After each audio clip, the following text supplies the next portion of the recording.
All right, we are live. This is Andrew with Promotional Media. I'm here with Half Deezy. If you could give us a quick introduction of who you are and how we can find you. All right, so my name is Half Deezy. I'm an independent hip hop artist located out in Las Vegas, Nevada. If you guys want to check me out on Instagram, TikTok, Facebook, it's Half Deezy on all platforms. On TikTok, it's at the real Half Deezy. So if you want to check me on there, that's that's where you want to keep up to date when it comes to me and my music and what I got going on. Cool. Sorry, I had to plug in the laptop real quick. No, you're good, man. So I kind of like to start with the early years. Oh, one, what's at least your first name? What's your real name? My government is Ian. Ian. Yeah. I'd like to start with the early years of Ian. Kind of where were you born? The relationship with your parents, were they together the whole time? Get some background on schooling and after school activities, stuff like that. But yeah, absolutely. Start with where you were born and status of parents. Yeah, man. So I was born in Camp Pendleton, California, on naval base. My father was a Marine back in 1985, and then my mother's from the Philippines, from Manila. And then my father, again, he's from here. He was born in Biloxi, Mississippi. So, but yeah, like growing up, my parents divorced at an early age when I was, real young. So there was a lot of moving back and forth. I think after they divorced, my mom moved from California to Michigan, because that's where her second husband was from. So she moved up there. So then I was going back and forth from, because after my dad got out of the Marines, let's see, after he left California, he went to Texas. So I lived in Austin. So I was going from Austin to Michigan. And then he ended up moving to Nevada. So then I would go from Michigan to Nevada. And then later on, my mom moved to Ohio. So that we were, so I did a lot of traveling as a kid. I probably say by the time I was in the first grade, I probably went to like 10 different schools, when he was in the service. And then when he got out, that's when life kind of slowed down. When I grew up in Vegas from like third grade up until like sixth grade. And what I would do. Me too, actually, about those years, straight up. Yeah, that's crazy. Dude, I was going, like, I would do a year here and then I would go do a year in Michigan, so because I was trying to build up friends in both places, which it worked for me, because now that I'm an adult, I know people all over the place, Ohio, in the Midwest, all the way to the West Coast, to the East Coast, down South. So, but yeah, man. And then 2000, let's see, in 2000, I moved from Vegas permanently to Ohio because I got in trouble into some legal stuff. And so let's see, I was about 14 when I left. You got into trouble? Yeah, man, I was fucking the cliche shit, man. Like I got busted. I got snitched on and busted in school for, drug, selling and stuff like that. And then from there, like when that happened, I was on probation and I got sent to Ohio. And then I ended up having a fucking warrant. And then I ended up getting it straightened out over in Ohio. So I was able to complete my what the fuck was it, community service and shit over there. But it was kind of cool, man, because it gave me an in, right? So the town that I lived in Ohio was so small. It was like a fucking village, so they're like, shit, if you do community service over here, we're just gonna have you clean the cars. They're like, yo, if you find anything in the cars, you can keep it. If you find any weapons or whatever, you got to obviously turn them in or whatever. I'm like, shit, okay. But what it did was, like, since I was from the city, from a whole nother city in that small little town, like they were hella cool to me. The cops, like they were just like cool. And they ended up helping me out later on, because I was at this party where like they just fucking destroyed this place. I had to say I incited a little bit of a riot while we were there, like, you know what I'm saying? Because they were this dude that I went to the party with was getting his ass whooped, and I was like, why is his so? I fucking, did what I did, which caused like a chain reaction of things to happen. So I was like, yeah, we gotta leave now. So we get into the car, the cops show up and they stop me and they walk up to my car and it's the cop, it's like the chief of police, you know what I'm saying? And he's seen me and he was like, yeah, the cop, dude. Right. And he recognized, the one who did all my probation I would talk to. And he was just like, all right, you can go. I was like, fuck yes. Yeah, thank you, God. Bye. I was like, oh thank my you God. for probation. Bro, I think I was like 18 or some shit, like 17 or 18. Everyone there was obviously underage, fucking drinking and stuff. So, but I ended up, before I got into so when I was in Ohio, after I had moved there and stayed there, that's where I joined the service out of. But like for me to join the service, it took a lot, dude. Like I had a felony, I had all this different shit. So I had to go get my stuff expunged. I had to go to court. I had to talk to the recruiters to fucking come to because at first they weren't going to do it. They're like, hell no, man. They're like, everybody we go with to expunge their record, they skip town on us.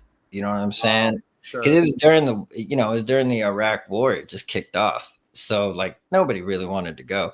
But I was like, nah, I got to get the fuck up out of here, bro. Like in Ohio, like there's just no way. And plus like my ex was fucking pregnant with my first kid, and I was like, "There's no way I'm going to be able to take care of a family." How old were you on that?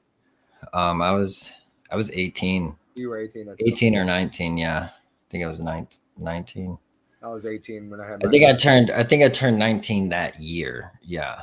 But I was still 18, and but it took me like 9 months. I wrote my congressman. I did a bunch of crazy shit, and mind you, this is before like Google was cracking.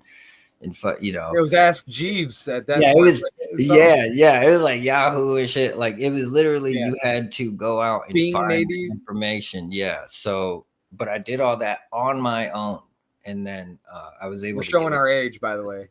Yeah, for real. But I was able to get in. So, and then from there, Well, let's stick just a little back, childhood stuff a bit. So, I guess we'll kind of have to go state to state here. In Vegas, what type of like student were you when you were in class? Dude, fucking never went to school, dude. I missed like 86 days out of the year in my high school year. I ended up repeating, bro. Like, but see, where I lived, growing up in Vegas, man, I grew up in poverty in Vegas. You know, I was what school? So like, I went to Gibson. Gibson. Yeah, I went to that was where I saw the biggest gang fight ever. Yeah. So, and it was between women, females, and they were, dude, like, man, that was one of the most brutal fights. I've been trying to tell people the women the females out here get down.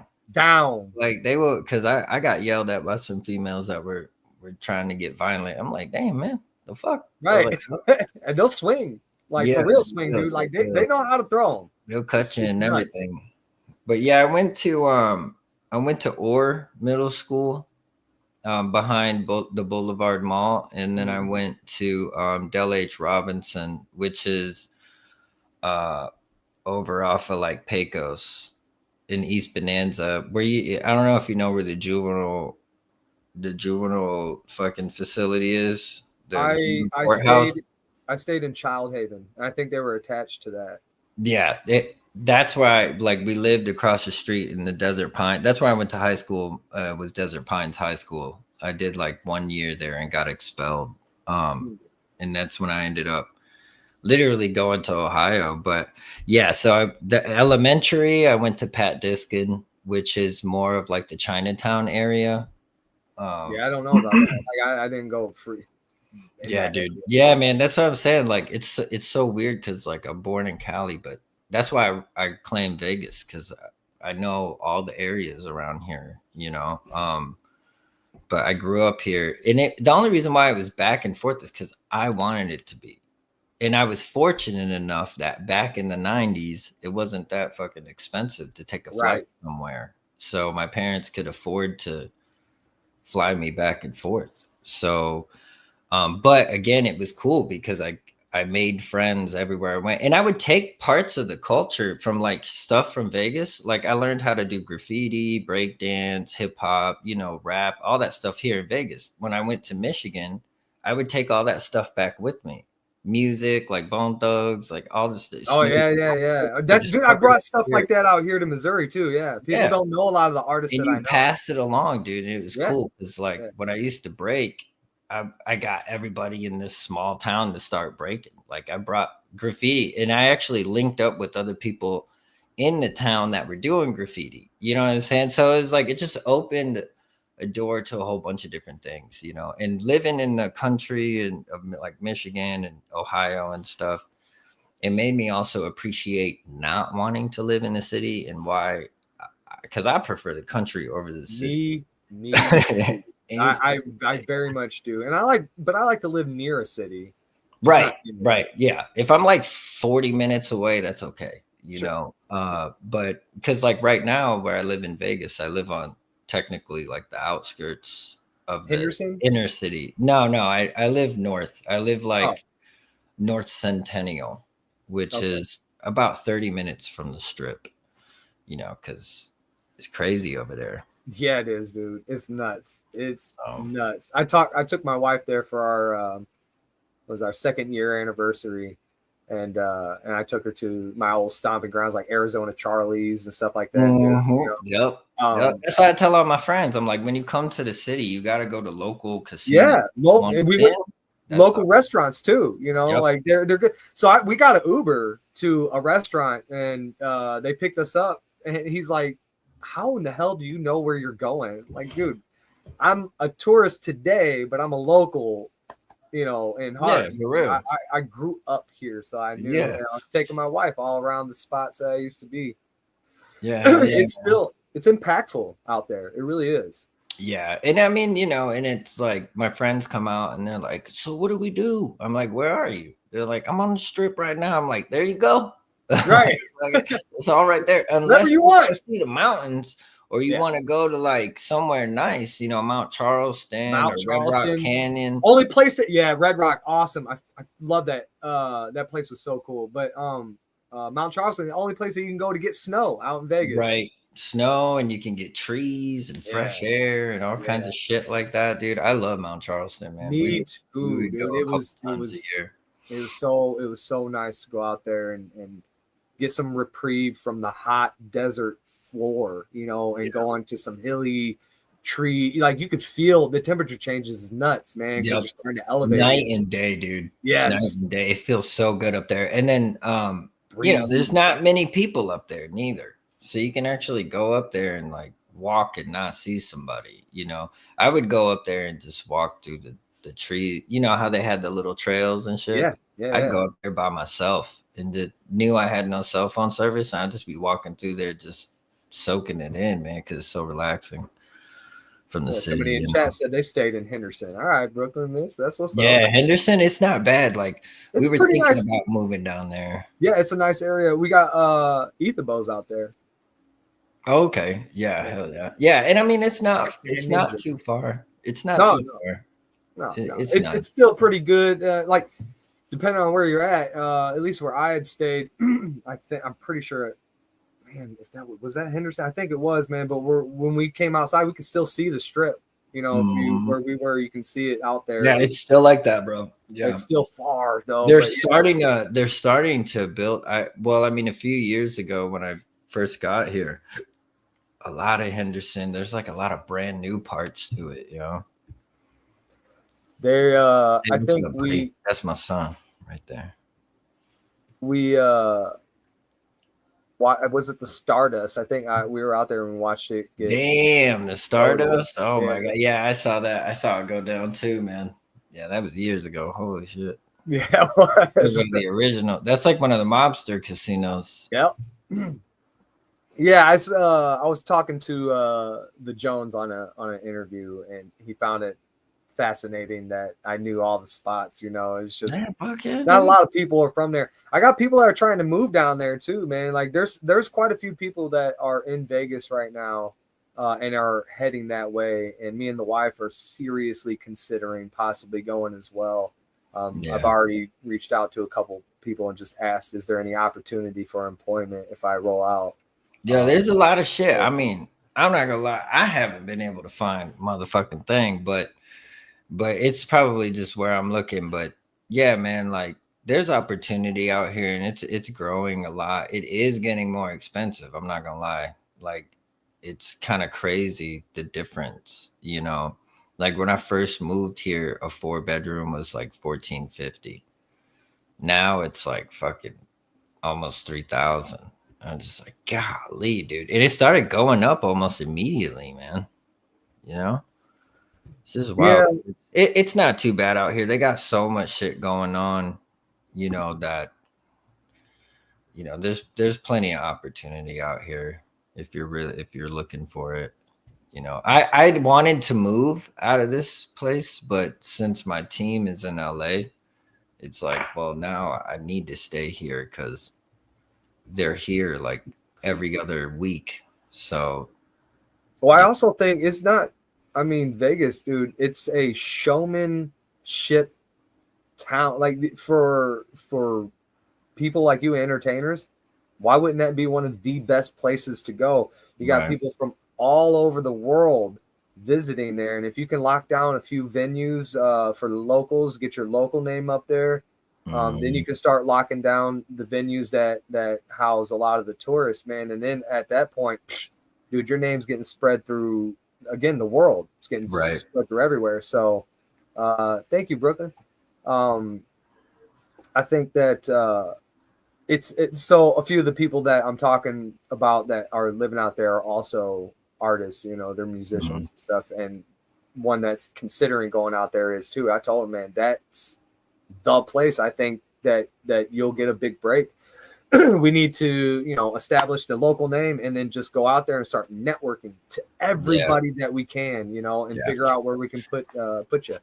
Yeah. And there's a lot of places to connect out here. Like, again, for me, I know because some people in my chat from yesterday were like, why don't you do more shows? Maria, like, she was asking me, like, why don't you do more shows? And like, though, I guess being from here is what kind of sours it for me, if that makes sense. Sure.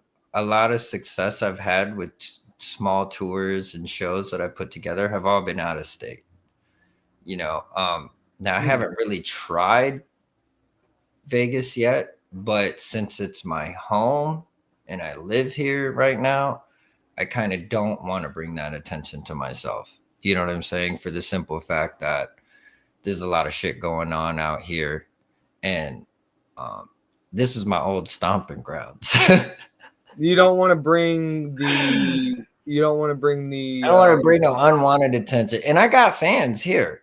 Like I've right. had fans find me. You know what I'm saying? Find me here in the city. So which I don't mind. I don't care. Like I like to meet people and stuff like that. I've had my weird scenarios happen through my career, but I just don't want it too much because my family's here. I got, all my personal shit here. So, but at the same time, like if I can get a show, depending on the venue, I'll do it. But with my team now, that's not really a primary focus at the moment.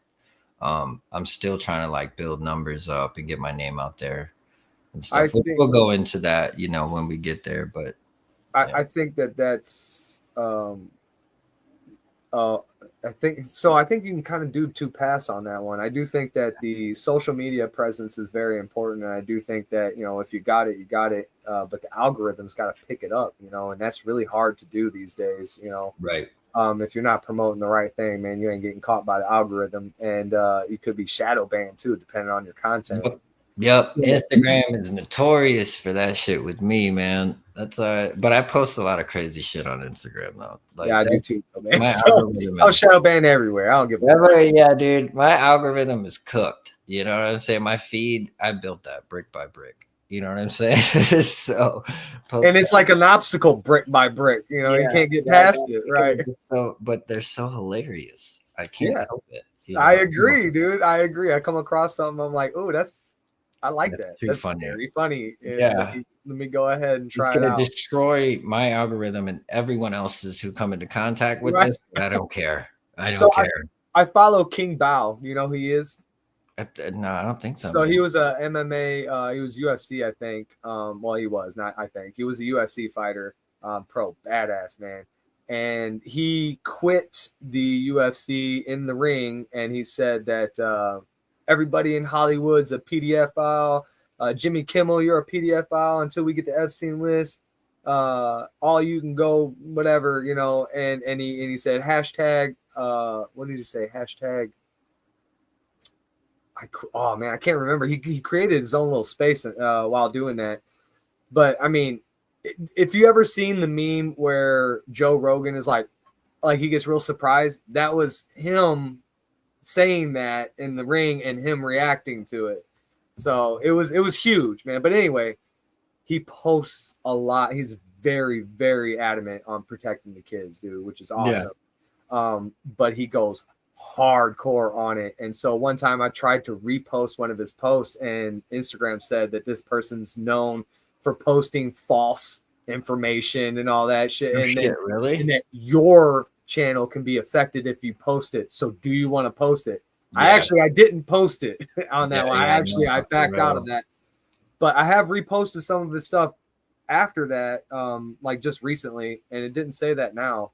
But if you look at any of his posts, none of it's misinformation or disinformation. It's all facts, and it just goes against the society's promotion of all this, you know, crap that they're doing right now. So Yeah, that's wild, dude. Yeah, man, because like it's funny that you mentioned that stuff because like I'm in school right now for my postmaster's certification for childhood and adolescent disorders. You know, so basically to become a kid counselor or therapist, you know what I'm saying? Because I felt like that with the kids, you can mold them into something. You know what I'm saying? Like they're they're more very malleable. right, exactly. They're more malleable when it comes to trying to teach them things. So it's like coping with stress and dealing with stressful situations is always difficult for them. And sometimes they don't know how to verbalize it properly. And it's hard for kids to want to speak to their parents about things that are sensitive to them because most often they're afraid of judgment or like a parent being like, oh no, why would you do that, instead of being like, okay, well, why is that, you know what I'm saying? So I feel like I can make more of an impact there if I really pushed into that career field, you know what I'm saying? So and plus I feel like maybe having a little bit of name could help that as well, like, you know progressively in the future. But yeah, man, like it's important, dude. I do. I think Especially with all the social media now, man, it's bad, dude, and they're after the crazy. kiddos. And I do think this though. In saying that, I agree that kids are weary on telling their parents things.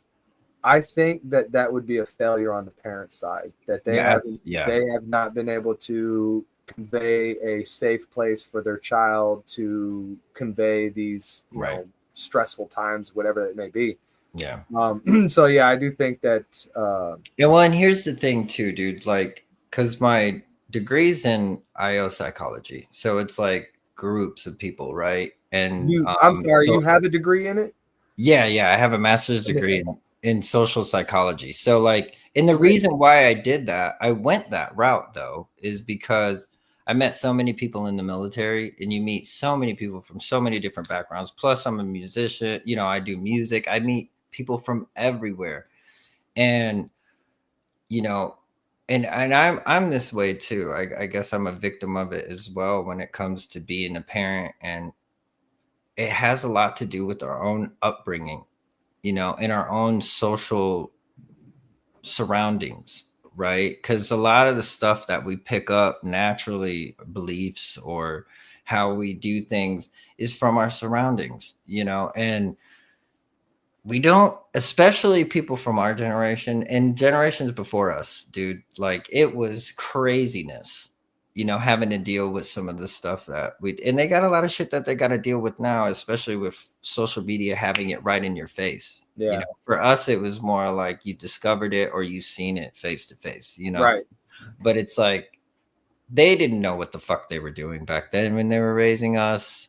We don't know what the fuck we're doing now. We're trying to develop this into a way like, but so many people have their own beliefs and how they want to do things, which is fine because we all have our traditions Yeah, and but is it fine? that we pass up. Right. And it's like, you have to be able to look at yourself because most of the time, the most difficult thing that people can do is admit when they're wrong, admit when they're weak, and there's nothing wrong with that. I cry. I've cried plenty of times. I Yeah, get but there's wrong with somebody not admitting it at those moments, or at least acknowledging them, right? In denial, being in denial right. about those moments is wrong. Because inside that shit is affecting you, whether you want physically too. Yeah, it can literally transform into like Physical worse elements. things. So my friend, he would get so worried he got ulcers. Yep, yeah, I've known That's people crazy. like that too. I know You that's can wild. physically manifest sickness Yeah, from worry. yeah, man. It's amazing. But again, like I try not to fault people, and maybe it's just because the career field you try to play devil's advocate as much as possible because we're humans and we make mistakes. And now that's not to justify intolerable behavior like what we were talking about, the PDF file motherfuckers and shit like that. No. Fuck no. Like, and don't try to use psychology or somebody in the field to fucking justify it for you. Because if they are, they're in the wrong. You know what I'm saying? And I know that because I'm fucking in it. I ain't doing it professionally yet, but I've talked to professionals and all that You shit. got a master's, dude. Like, come on, dude. Like, let's be real. You're in it. Yeah. I'm not gonna sugarcoat shit. That's why I decided I'm like, yo, I'm gonna start with kids because an adult will tell you what you want to hear. Yeah, they're affirming instead of, trying to push them through the problem, or at least having them develop the skills that can get through it themselves, So Thank you, man. Yeah. And that's why I feel like starting with kids, because you can help if you can help them break through that, they can take it into their adulthood and use it when needs to, it'll come naturally versus trying to teach yourself as an adult because we're set in our ways. Yes. That's perfectly said. To set in our ways. We are, and we're comfortable. All right, buddy. I love you, man. Yeah, dude. So yeah, we're comfortable when we outside of the comfort zone is obviously uncomfortable, and people don't like to do that. And that is where you find all of your growth, all of it. You do not grow inside your comfort zone, period. Right. I don't give a fuck who you think you are and what you think you're doing while in your comfort zone, unless you are breaking out of that, stepping even a toe out of something than the norm, to be a little different than what you're used to. You're not progressing in your life. Right. That's what was so great about the military, because it forced me to be uncomfortable. We got somebody in I think she's Philippines or something right now. Her husband's in the military. Oh hell yeah, that's what's up. What up? She's watching right now. Yeah. Thank you, Brooklyn Miss. I appreciate you. Yeah, man. I think that's not only will you, if you break through with a child like that at a young age and they take it into their adulthood, that also puts them in a position to where they have kids. They can also instill that into their own child.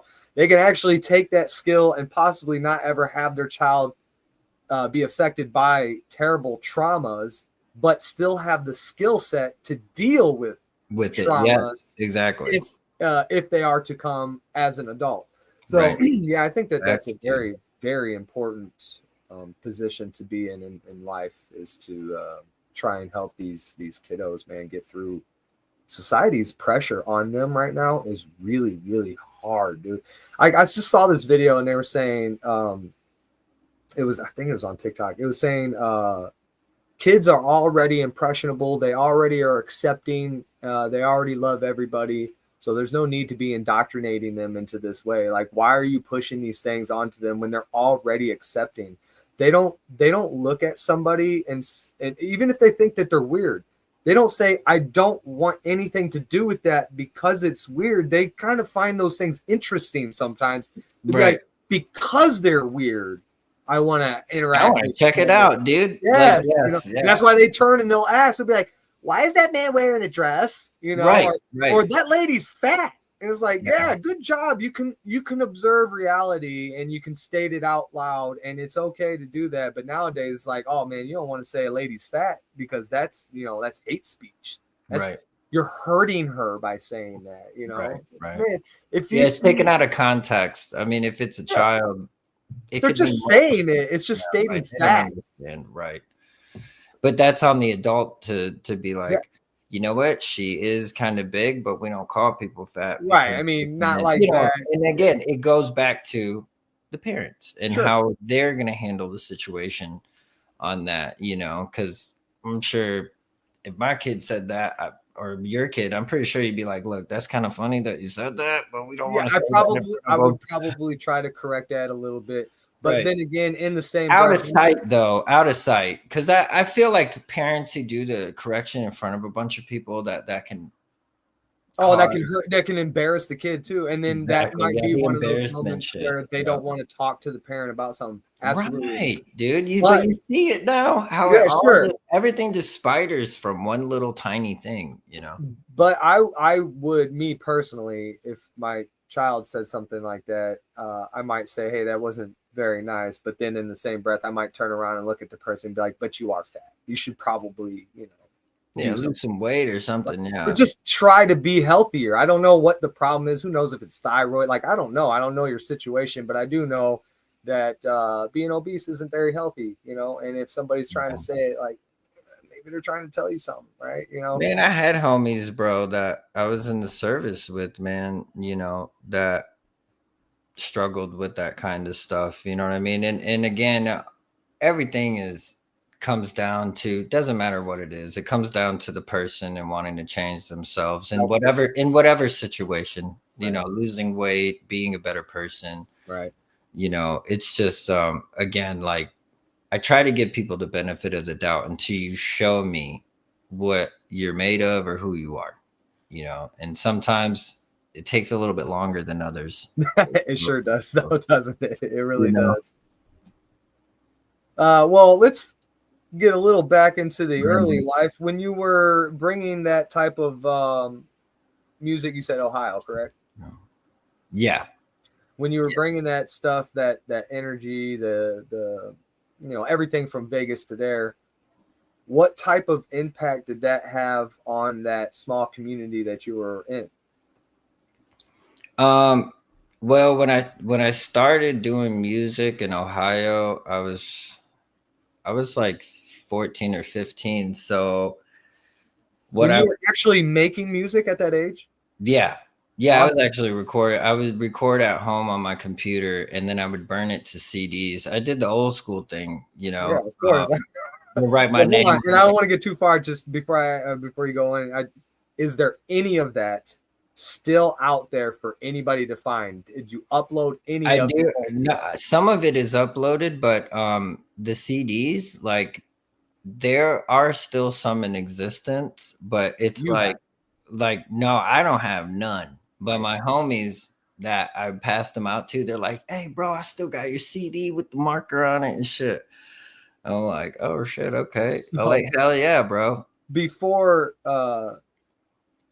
just to be specifically clear, are there songs uploaded at with you at the age of 15 Yeah, somewhere? I So think so. I think like 2008 or 2000, or actually, no, I'm sorry.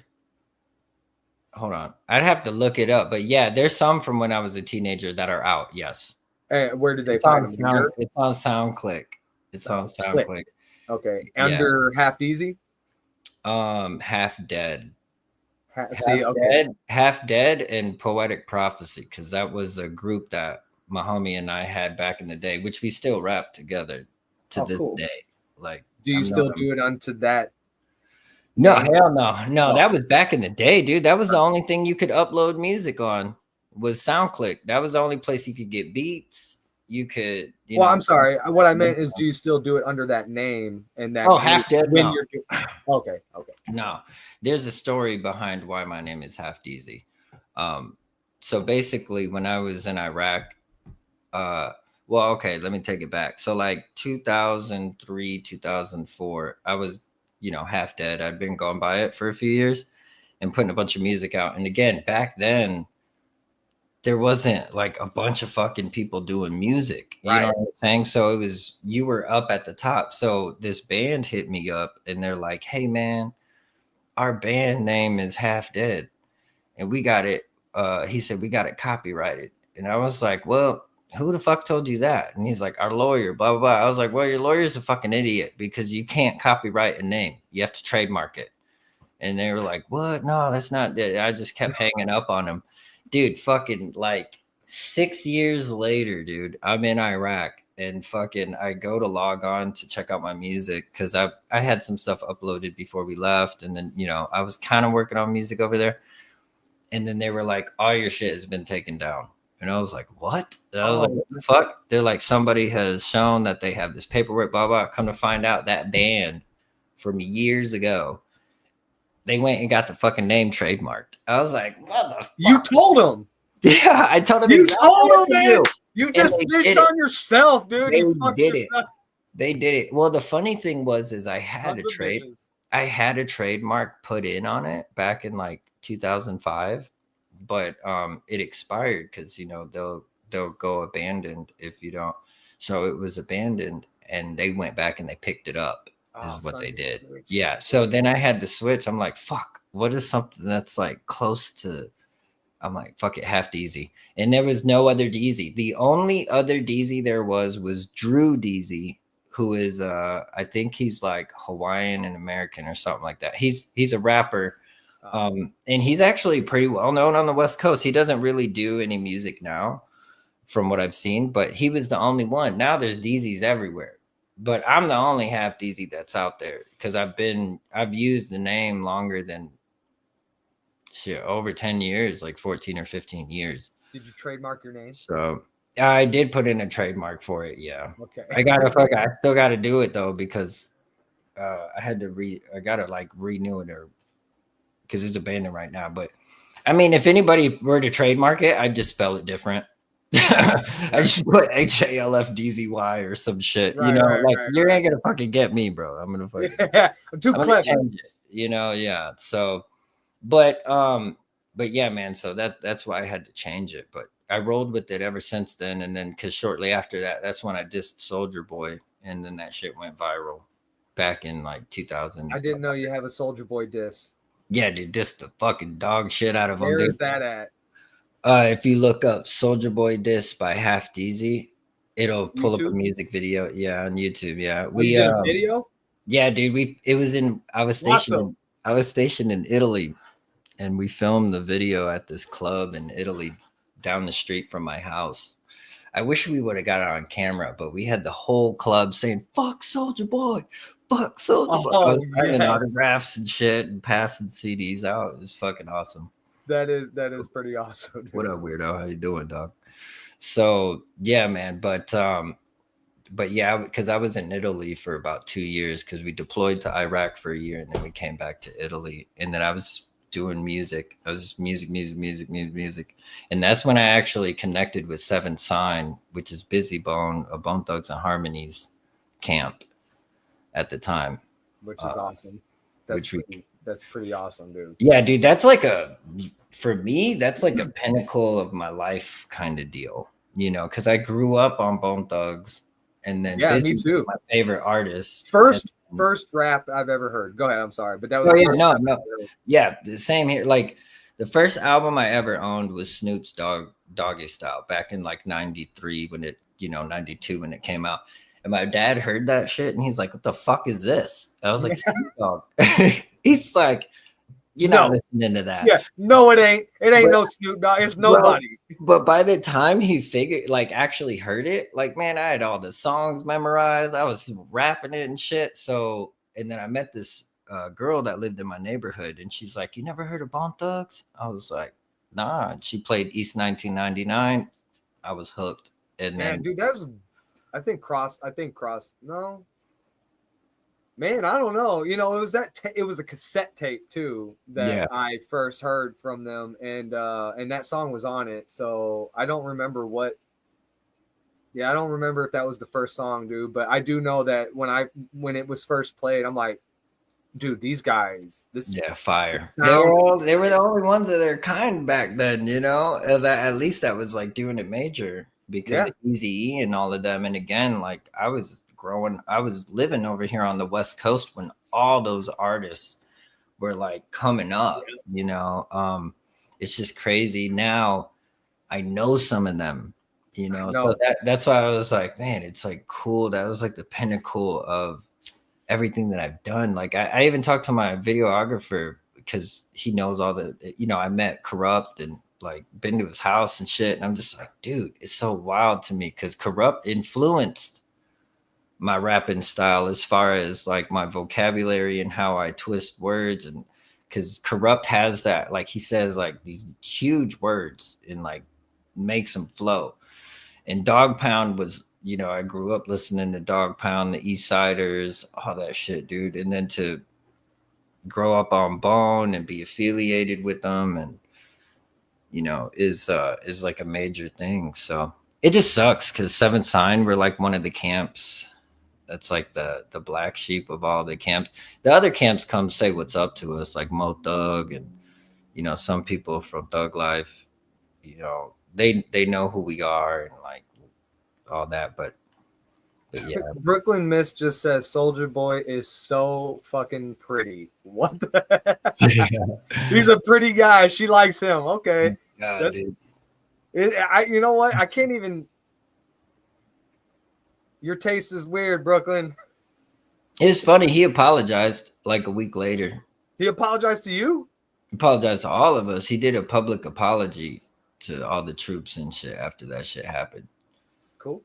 So, I mean, shit, he was gonna have problems, man. Yeah, I'm sure. Like motherfuckers were really going after, like, Anywhere you go, dude, you're gonna find yourself some real soldiers. bro. I had people from that were in the war zone and shit emailing me like, "Yo, fuck yeah, dude! Like, can't wait till I get back stateside and I go find that dude." And I'm like, "Oh shit." You know, I had SAR majors and fucking commanders hitting me up and shit, dude.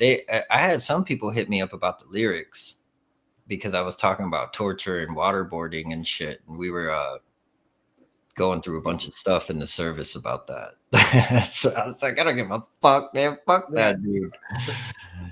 So yeah, well, actually, about service, after school and all this, the life that you were in, you know, was it above board? Were you kind of getting into the grime of, you know, the illegal side? Kind of, and not was that the motivation for you to go, but you were getting the felony off your record, you were doing all this stuff.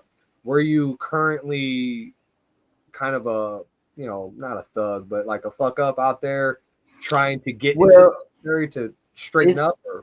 Yeah, I mainly joined the service so I could get the fuck out of where I was living because I knew I was going to continue to be in trouble because just the type of people that I dealt with in that area, like they ran a lot of things. So they had like heat on them all the time. And then, I mean, it's hard not to want to do stuff like that because he makes so much money. But And it's fun.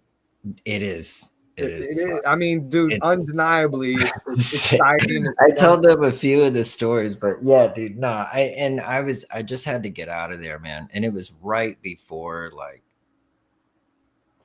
that shit started hitting, you know. Oh yeah, yeah. Because one of my Took out homies, bunch of my bro, friends. before I left Ohio, my homie's like, "Hey, man, we about to start getting that boy in there." I was like, I was fucking with him. People don't even know what that is. That's right.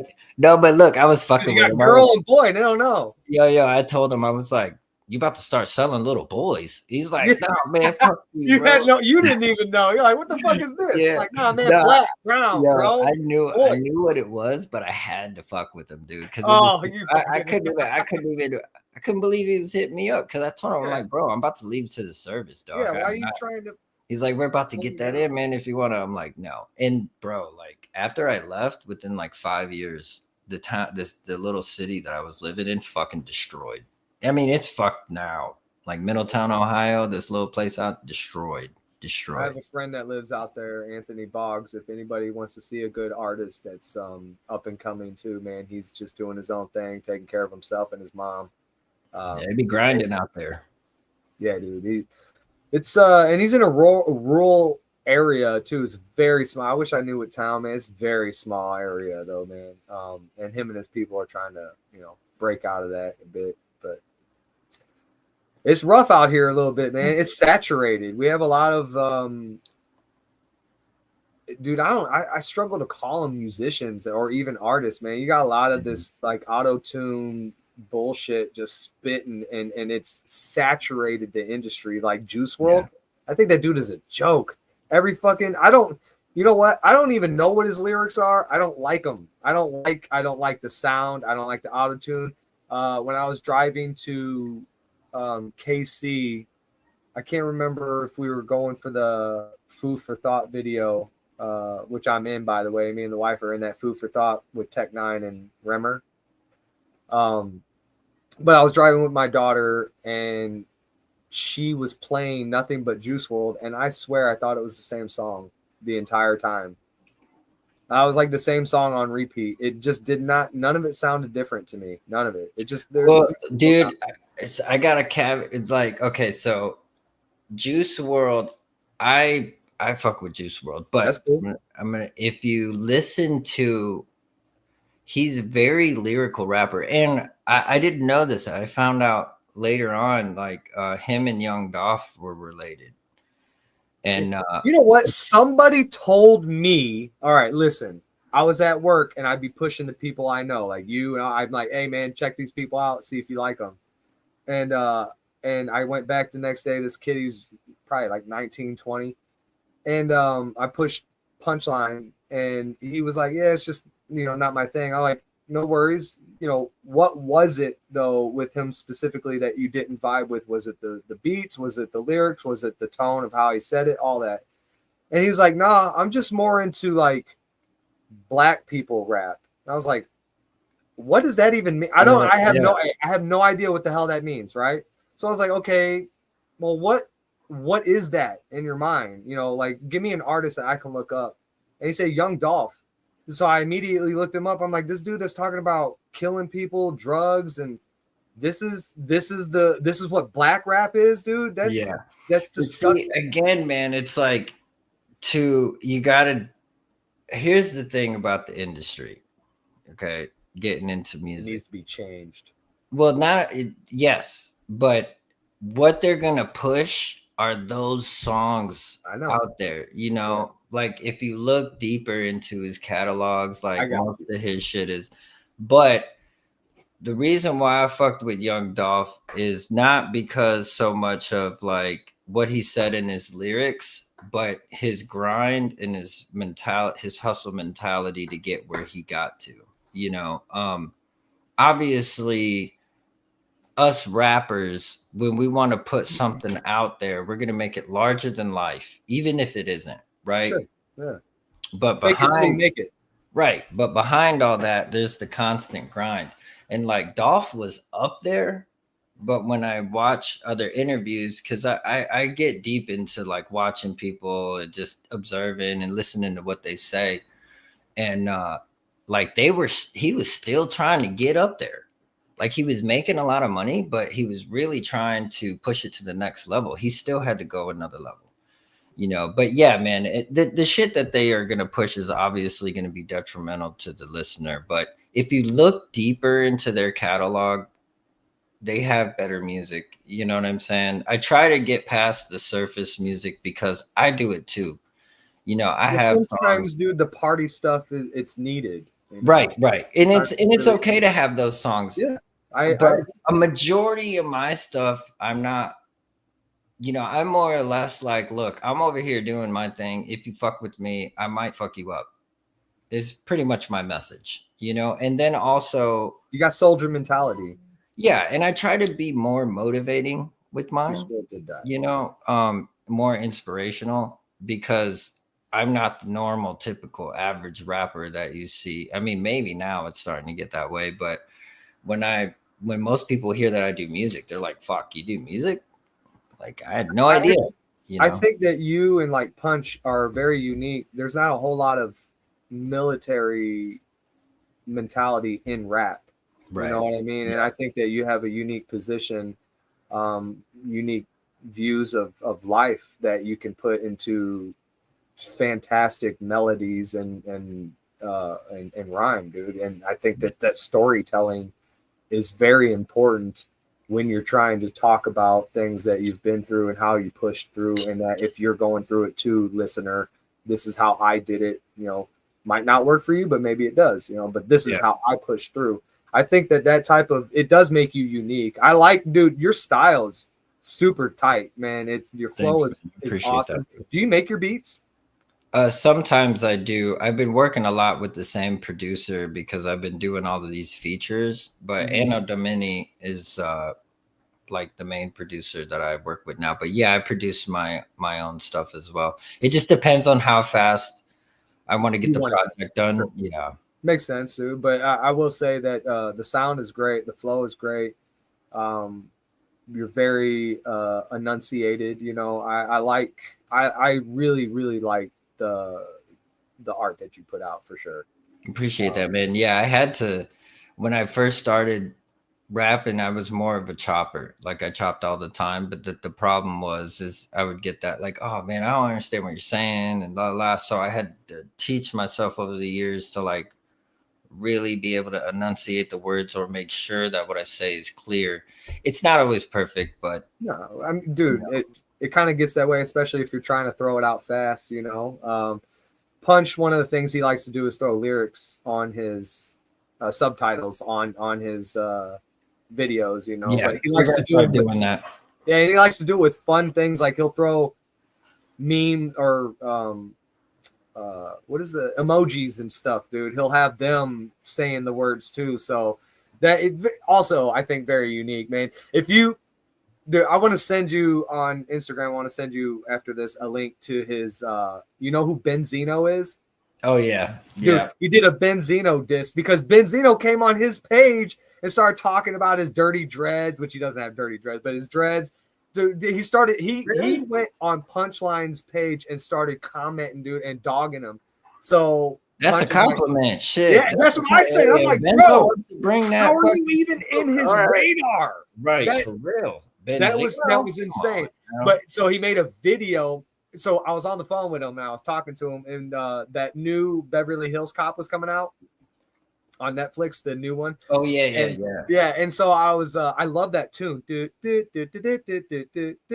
was like, bro, that song, it was used in a prank video that I bought on, when they were doing like Girls Gone Wild. There was also that you could buy cassette tapes. They were also doing like prank ones like that. And so I did, and this lady had that tune on one of those old kid recorders with the microphone that detaches and stuff. Oh yeah. And so I was like, dude, that tune has been with me my whole life. I love it. And he's like, yeah. He's like, dude, I'm gonna make a song to that right now. And so we hung up, and he like next day he popped out that disc, and it was fantastic. The video is just as good as the lyrics being said in them. Man, it's great, dude. I think you might enjoy it. It was pretty good. But yeah, that dude came out and started targeted Punch. I was like, damn, man, that's crazy that you're on his radar, dude, for sure. For real. Seriously. That's dope though.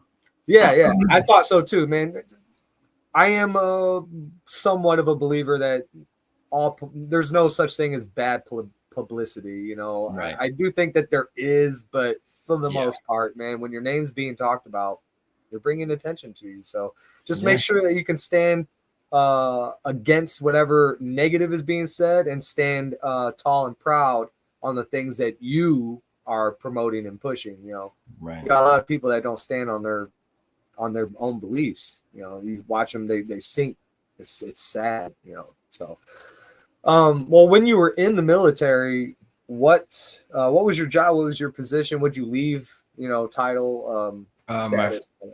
my first job was 14 Sierra, which is Avenger crew members. So that's basically like we dealt with Stinger missiles, and like the job was basically to shoot down airplanes from the ground. So we could shoot a missile from our shoulder, like in Call of Duty, or we could shoot it from a truck. I preferred shooting it from the shoulder because if you're in a war situation, your odds of living are kind of a little bit higher, but the life expectancy is like 14 seconds on the battlefield. So because the smoke signatures and but anyway, so I did Well, that. if you're hold on, so if you're stationed in a car, it's a little harder to move around than being on Yeah, foot. because the whole point of that job after you take out an enemy per se is covering concealment, because most often what happens when a jet is flying, there's more than one. So if you take out one of them, there's going to be a smoke signature that leads all the way to back to where you were standing. Absolutely. And they're fucking gonna come get you. Yes, they So are. it's like, so the way we were trained was like, do what you got to do and then get the fuck out of there. But you got to know how to cover yourself and conceal yourself. So there's a lot of camouflaging and different things like that. And then we did a lot of close quarter combat training, like kicking down doors and doing all that kinds of stuff, sweeping towns. And we trained. It was really fun. We trained with special forces. We trained with Navy SEALs, Rangers. It was really fun. We were supposed to deploy the first time. It never happened. So they allowed, I had time to re-enlist. So they were asking if I wanted to change my job and all this other shit. So I started looking up different careers, because a lot of my friends who were getting out as that job were either cops, security guards, SWAT team, gas station attendant. I was like, this shit doesn't convert, because how many planes are we fucking blowing up a day? You know what I'm Right. saying? So, and I don't want to be no cop. I don't want to be no SWAT, because I like to garden. I like to smoke. So, um, I switched to. I picked 5 different jobs, and the only one they had available was human resources. So I was like, all right, well, this is different. I'll learn the corporate side of the Army. You know what I'm saying? Which I'm glad I did that, because I saw way more on like a conspiracy side Sure. than you know You saw the logistics of it, and you saw maybe what might I have saw been how the risky. country works. I I got you. saw how we really work. That's why when I hear people complain about this and about that, I'm just like, if you knew how it really worked, you wouldn't be complaining, because you we got money. We just act like we fucking don't. You know what I'm saying? Well, that is how the rich stay rich. Yeah. And we fucking, I mean, look at the budget that goes into the military. But not to get off onto all that shit. But yeah, man. So I switched over to human resources. And then but it was funny though, because in the service, when you go from a combat arms position to something like that, they're like, oh, you're gonna be a pogue, like you're never gonna get promoted and blah blah blah, all this other shit, which I did all of that. You know what I'm saying? So they were But wrong. yeah, they were fucking hella wrong. And because again, it's individual. It's what you do with your career. Nobody controls your career but you. I figured that out right away. So guided and steered my career in the direction that I wanted to go. And at the end, I just had enough. I got out as an E6, staff sergeant. There's 9 ranks. E9 is the highest you can go. So I made it to E6. I probably would have made it even higher than that, but I just didn't want to do. I was burnt out, man. The shit that where I was working was just a lot, because I worked in detainee operations for J3, which is like exactly what it is, detainee operations. It's Detaining all people. classified. Yeah, yeah, yeah. It's all top secret shit. I got you. Um, I think we can decipher what you did or what that just particular the area was like. environment was just Yeah. fucking insane. So, but when I got out, they selected me to become a drill sergeant, and I didn't want to do that. Earlier in my career, I would have probably took drill sergeant because I would have been a great drill sergeant because I like to teach and I like to lead soldiers and stuff. That was the best part of being in the service is having soldiers. And but it's mandatory 2 years, and it's like you're going back to basic training. That's what drill sergeant duty is. You're gonna go but get yelled at. They're gonna treat you like shit. Even though you've been in the military fucking 10 plus years, you're getting treated like you're brand new. And I was like, I'm not down for that. Right. I Fuck. already spent like I You're not made gonna fuck with me, dude. You know what I'm right. saying? I've already gone through this once. Why would I want to do it all over again? Right. And it's a very prestigious thing to become a drill sergeant. Excuse me. Most people who become drill sergeants, uh, 9 times out of 10 make it to sergeant major, which is the top rank because you created soldiers basically. Right, Took right, right. people off the street who were Joe Schmo and turned them into fucking soldiers. So, but yeah, I got GI out at Joe. They were Joe Schmo and now they're GI Joe. right. So, but I got out. When I got out, it was at like 10 years. It was like 9 months or I'm sorry, 9 years and like 9 months, 10 months or Yeah, something 10 like years. that. Yeah, yeah. Yeah. So I got out, and then I got out in Florida because that was my last duty station. That's where my Um, people are at, dude. Tampa. yeah, man. And it's crazy because I never knew you could even get stationed in Florida, but I got stationed at the United States Central Command, which is their area of operations is the Middle East. So Afghan war, Iraq war, Would that be called their theater? all of that. That's their theater is the Middle East. So all those wars were ran from that building that I worked in. That's crazy. All the generals and rear admirals and fucking they were all there.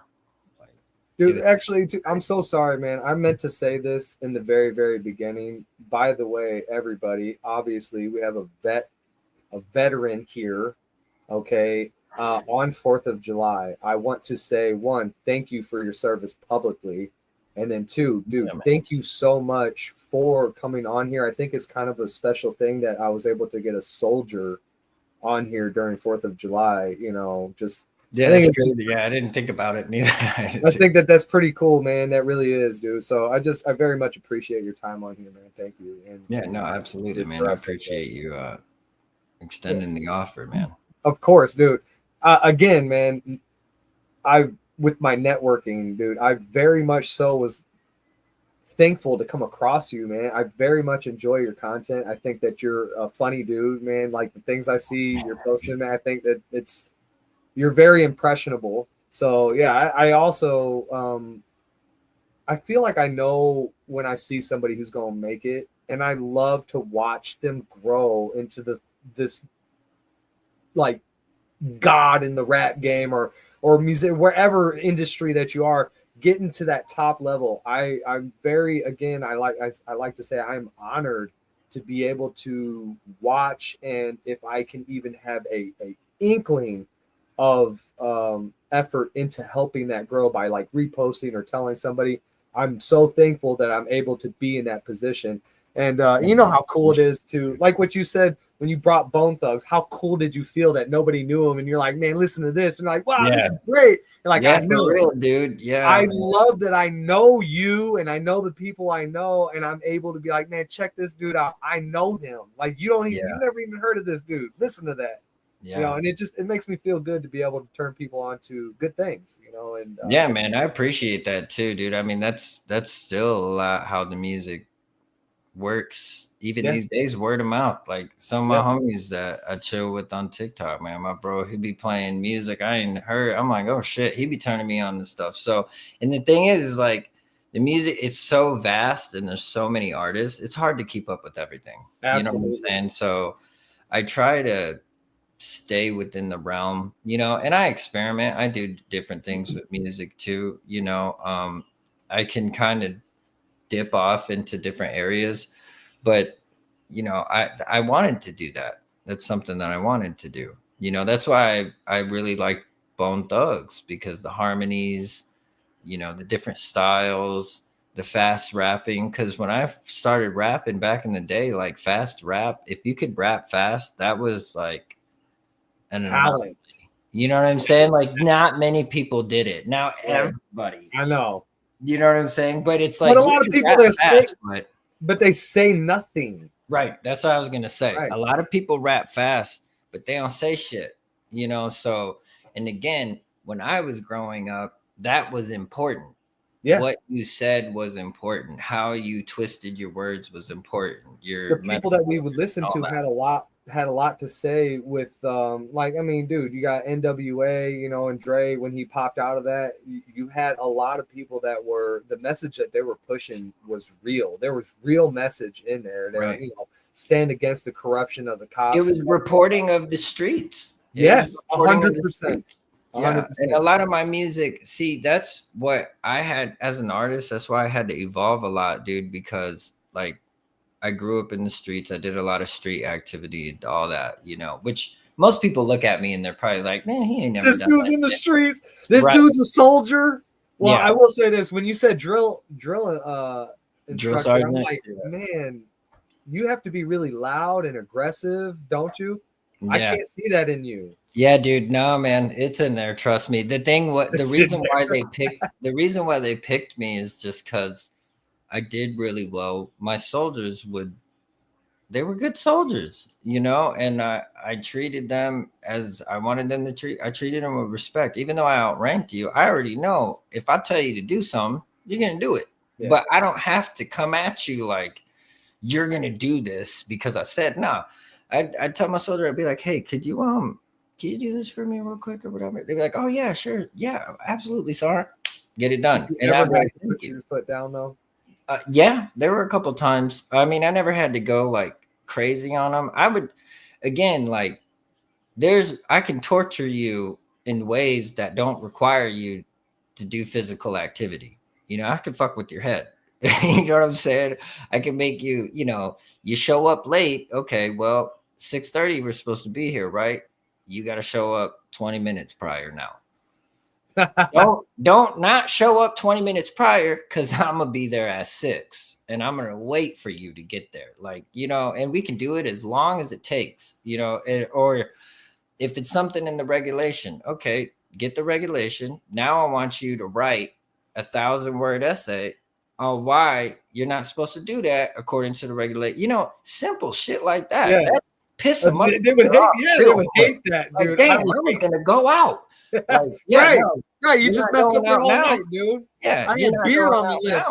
now. Because if you don't show up with that fucking paper, guess what? Now I can give you a negative counseling. Now I have a reason, you know, because I've had soldiers get me into trouble over some simple shit that I talked to them about. It's like, dude, I talked to you about this.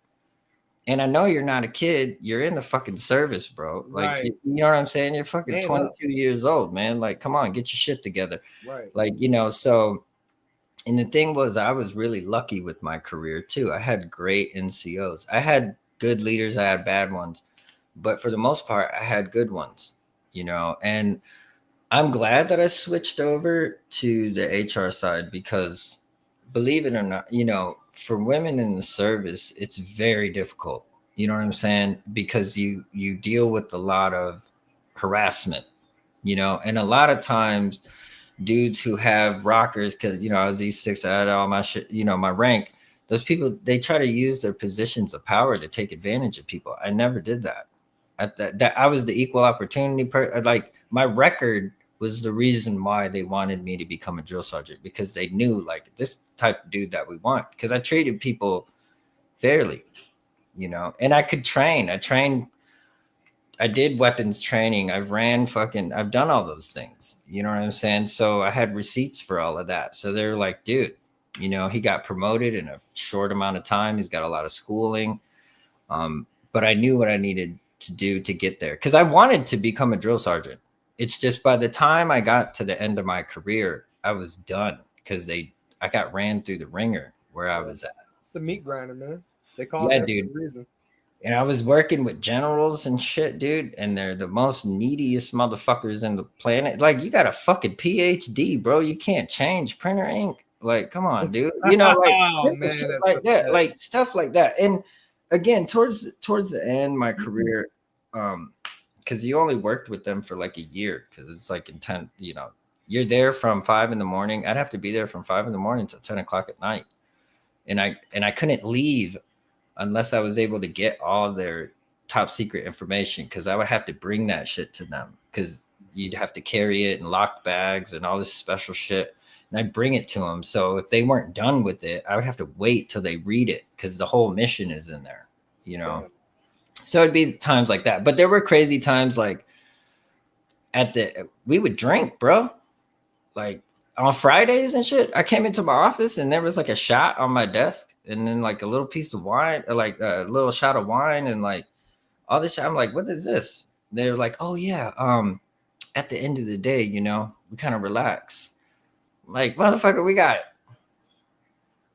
national secrets in this motherfucker. Right. You want me to get Like, drunk? motherfuckers are getting fucked up, dude. Like, I mean, My the point inhibitions are gonna wasn't be to lower. get drunk, but the point was not to get drunk. But trust me, that's what was happening. So just know, Of course.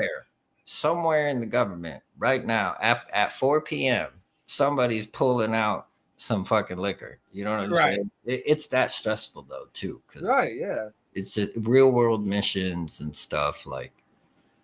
And I've been in the meetings where they're just like, just take them all out. I've been to witness all that shit. It's just mind blowing, because when I would be there, I'd tell myself like, ain't nobody know what's going on in this room right now except for me and People's these lives. motherfuckers.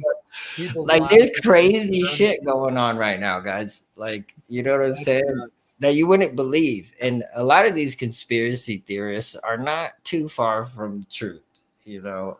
Well, they usually aren't. I mean, most lies are even embedded in They truth. stem from something, Yeah. right? They're stemming from some kind of truth. So So yeah. So I got to see a lot of that shit firsthand, dude. that's crazy, dude. That is nuts. Yeah, man. The Benghazi shit, the fucking all that stuff, dude. That was 13 all, Hours is my favorite movie. dude. That was all handled by the office that I was working in, bro. I remember when the general came in, because I came in and there was like a riot, when Benghazi happened, there was like all those riots going on. And I walked in and every fucking phone in the office was ringing it off the hook. And I was like, what it's like 5 in the morning. So, and it's like afternoon over there. Yeah. I answered the phone and it's the general and he's like, hey, what's going on? I was like, nothing much, sir. I just got Hey, what's going on? yeah. I was like, What's up? I was like, nothing much, sir. I was like, what's up? Just chilling. Good morning. He's like, yeah, I heard all hell broke loose. I was like, and I looked at the TV. I was like, yep, it looks like something's going on. He's Something's happening. dude, he's like, I'll be in 5 minutes. I was like, all right, hung up the phone. He came through the door. And what they do is like when the generals are about to do some shit, they set up like this whole thing. So like they just walk in and basically they're like, yes or no. You know what I'm saying? He walked in. Apparently it was a yes. And then that whole riot, dude, in all these different embassies, all that shit calmed down within like 10 minutes of him walking in. I was like, oh yeah, they fucked somebody up. Yeah, they did. Somebody, you know what I mean? People are getting fucked up right now. Right now. You just don't see it on TV. And contrary to a lot of people's beliefs, like we watch the news. Yeah. Like CNN, HLN, but mainly CNN. And we watch that because we look to see if what we did over here is being done over there. You know what I'm saying? Got you. To a You degree. want to make sure the stories don't mesh. You want them to be right. Yeah. I actually, the first time I saw was after 9/11. We were at a hotel and there was live warfare happening on CNN. And I saw this guy, man. He's on the truck, dude. And you just watch this guy's body legs this way, body that way. Like Yeah, I dude. watched somebody get mowed in half, dude. Yeah, By dude. They told us that we weren't allowed. After a while, I don't know, John. Correct me if I'm wrong, because my buddy that I served with is in here. I think the Geneva Code changed it to where it was considered inhumane to shoot people with the 50 cal because it would just it incinerate you. yeah, dude. Like, I fuck. watched another arm blow. The dude, his body went like this, and this dude's arm Yeah, gone. you explode, dude. And Yeah. I mean, now what we were told was just like, hey, man, if you got to survive, survive. You Yes. know, like, fuck yeah, like, Fact. hey, trust in me. I'm mowing them all the motherfucker down. You're You know, going I'm home. trying to, you know. Yeah. So, Yeah. but yeah, man, Um. it was good times. So yeah. Couple more questions, man, and then I try to keep it around an hour. Yeah. So one question is, hopefully someday in the future, especially if I start to grow and stuff, I would like to have you back on and give you some more, your rightfully due attention. I would like Absolutely, man. Yeah. cool another at least another conversation at some point for sure. Um, so my couple questions, it might take a little long to answer, maybe not, but one of them is like, what's your religious status? Me, I believe in a higher power, but I'm not. I Agnostic. don't. Yeah, I don't believe in like one denomination or anything like that. I like agnostics. They're very easy to convert into Orthodox Christianity because you're already there, man. You're just getting right on it. So, but anyway, yeah, that's cool. I was just curious on like, do you listen to any Christian rap ever? Have you heard anything that you like?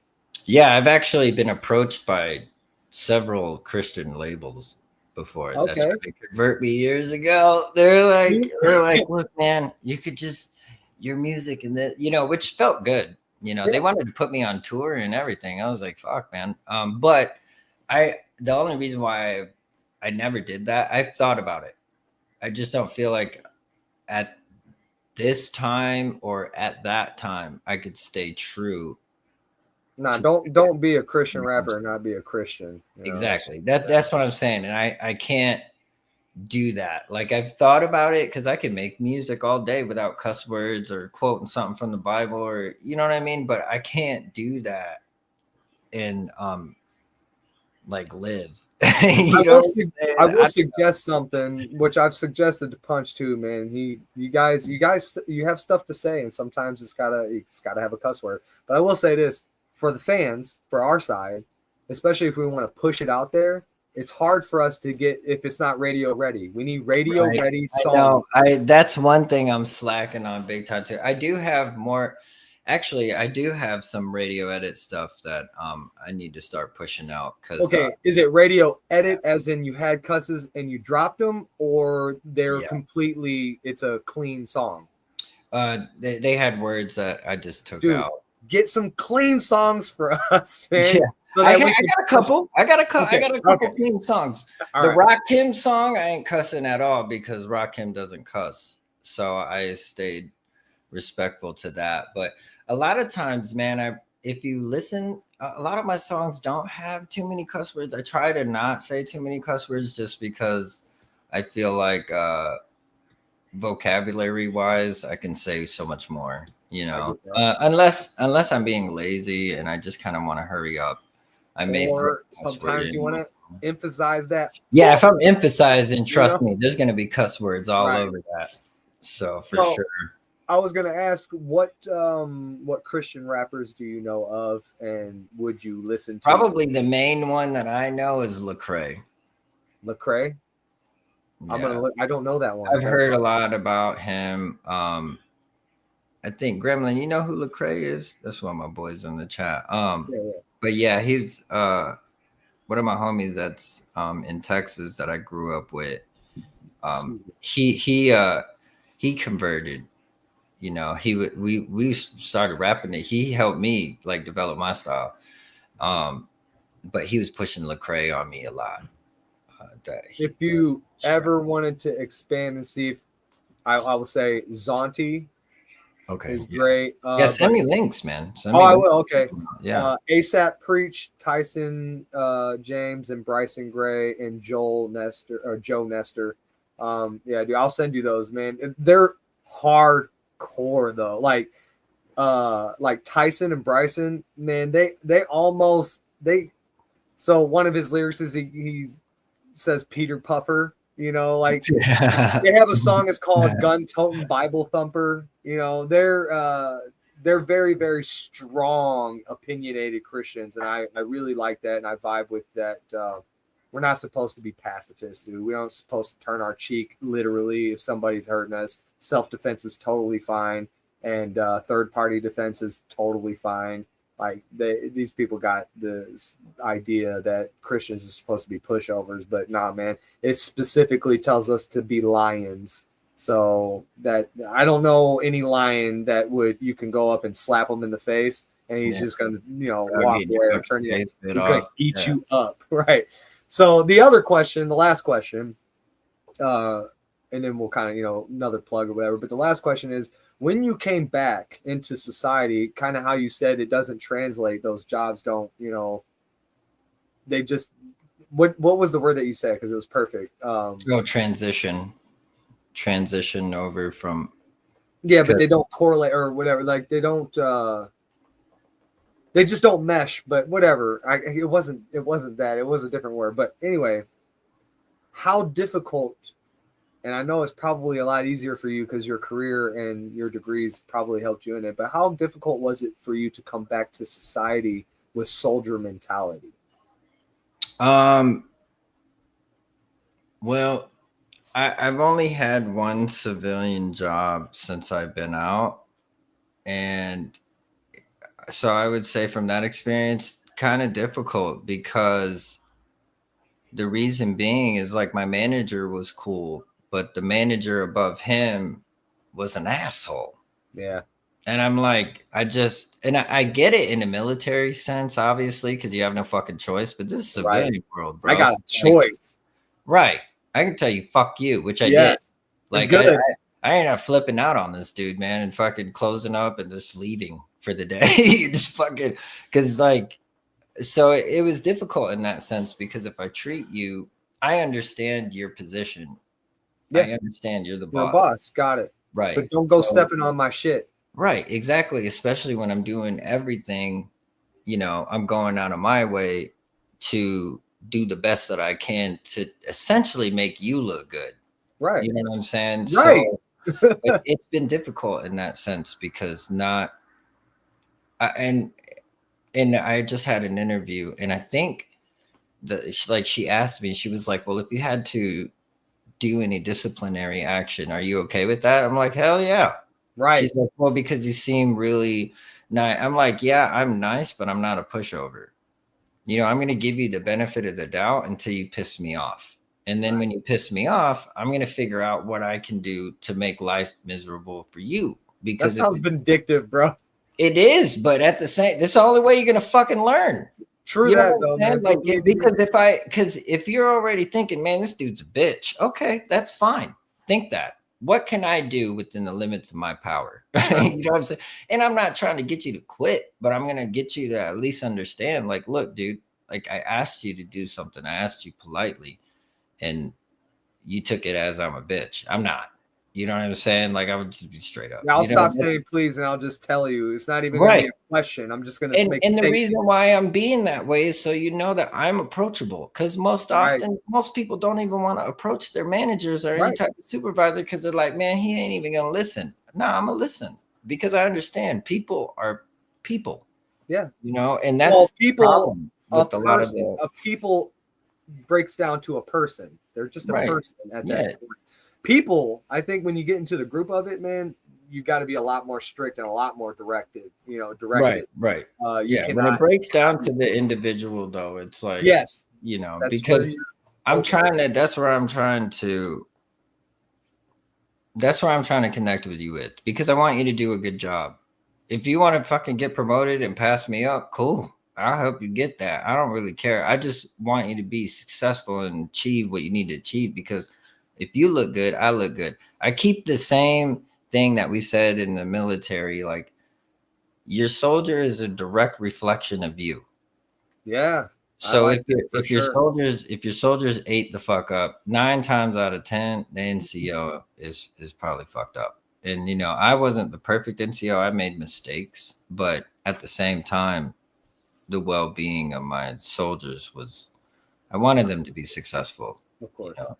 So, but yeah, that's been the hardest thing to understand is like the civilian Yeah. structure of having to be an asshole because you're at the top. I don't understand that. Like, Yeah, I don't either. And I just got the other day. This is so the man. There's a job. You know, I don't want to get into specifics of trolls, but I work at a retail place, and we have to go outside around the building to get gravel and mulch and stuff like that. And these doors that are closer to it are locked. For the most part, they're really always locked, and so we have to go way around. The doors right there. There's the products, but we have to go all the way from there to there. And I'm like, okay, on a nice day, fine. But it was when it's really hot or when it's raining, you know, shouldn't we have access to these doors? So a lady was actually asking the manager, and I was listening to music. I popped that out real quick. I was like, very good question. You know, what can we do about this? And they were asking, you know, what can we do? And the manager starts laughing, saying, like, what, you want us just to leave the doors unlocked so like yeah, customers can start walking in? It's like, well, no, it's not. That's no. Okay. We are assigned that specific job. Now there's other jobs that everybody just can do. Like you are doing that, but we're not assigned to it. This right. particular one is like the elite of us. They are on the board. They are on the roster. They have this. They get to walk with a printer type thing. Like Yeah, they're specific for it. Can't that person get assigned a key for those doors? They are employee access only, and the employee needs to access it.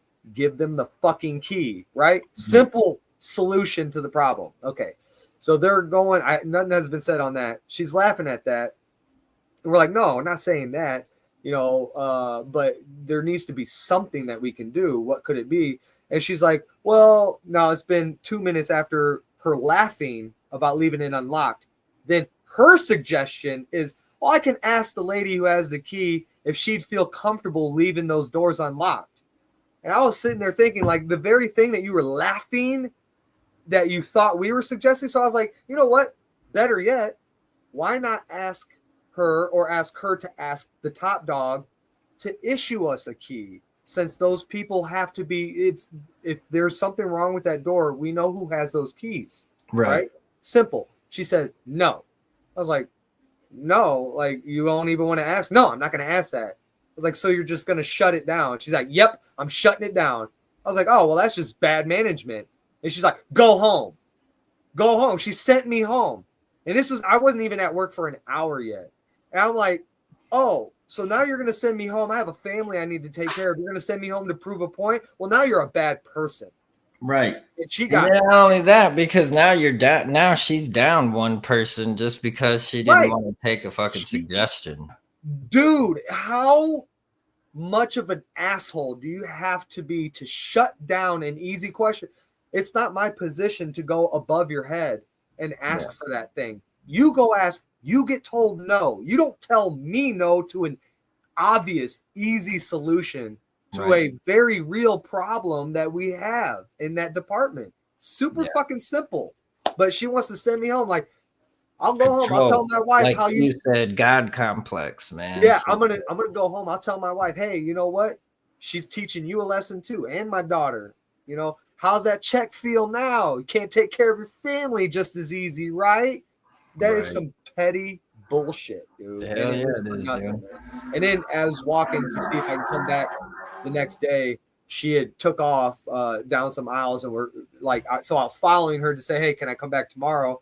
And when I'm coming around the corner, she's talking to two other managers, saying that everybody over there hates her because she's not giving us a key.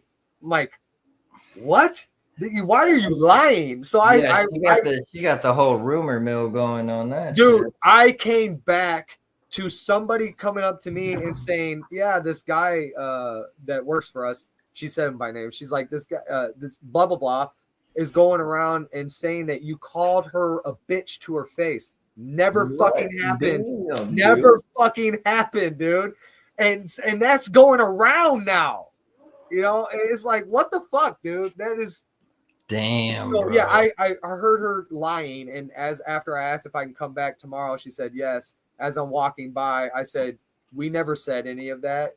You know, this is what I said. I said you were being a bad manager, or that was bad management. I didn't say you were a bad manager Right. until you decided to become a bad person, which you are a bad person for sending me home. And she's Right. like, just go. I was like, I just wanted to clear the air in front of these two people while you're lying on us. That's all. You know, Yeah, but no, it's man. That's petty. irresponsible as shit. Yeah, I would say so, dude. She didn't give a shit about that place. Nah, nah, or us for sure, dude. Yeah, yeah. So, Oh yeah, no, that's quite obvious. so, Um, dude, very much so appreciated this conversation. If we could, I would like to give everybody an outro. You know, again, who you are, where they can find you, and your content. for sure, man. I appreciate it, brother. Thank you for having me. I'm half Deezy, and you can check out my music on all streaming platforms. And if you want to follow me on social media, on Instagram, it's just half Deezy, HALFDEEZY. On TikTok, it's at the real half Deezy. And if you put in half Deezy, I come up. So, but yeah, those are the two most active social medias that I'm on. So Uh, I appreciate you, brother. yeah, dude. Man, again, I very much appreciate you in all acts of life on this, man. I appreciate your service. I appreciate your hard work in the industry, and I appreciate, you know, I would say, dude, we're friends, so I appreciate your Yeah, friendship on that, man. Thank you, for sure, dude. dude. I do think that it's very, again, I say it, man, it's humbling, dude, to be able to get you guys on here and have this conversation with me, Yeah, man. man. Yeah, same here, dude. I appreciate it. Plus, it gets people to see like who I am more than just the music, you know. That's That's really great. 100% why I'm doing this, is that I want to put people in the camera so that we get to see who you are behind the scenes, you know, just kind of get a little context on, you know, the real you. So Yeah, for real, man. yeah. Yeah, and if you guys follow me on TikTok, I'll be live on there all the time. So come Yeah, through. I didn't know that you had a TikTok, so I'm gonna be looking you up on there. I don't think Check me out, yeah, man. for sure. All right, well, one last time, thank you so much for your time here. And everybody else I know is thanking you. We Anytime. will have another conversation sometime in the future, man. All right, for sure, brother. I appreciate you, man. See ya. Later.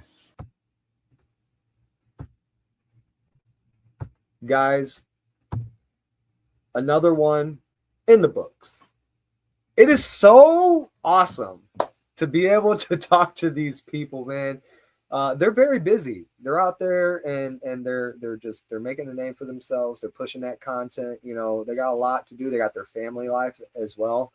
Um, I'm just so blessed to be able to have time with these individuals. You know, these juggernauts of industries, of various industries. You know, so yeah, if you guys would please go over there, show that man support in all the aspects of life that he has been in and is still going through.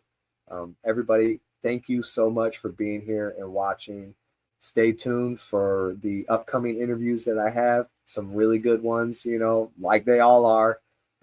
Yeah, thanks, guys. I appreciate you, and I will see you on the next one.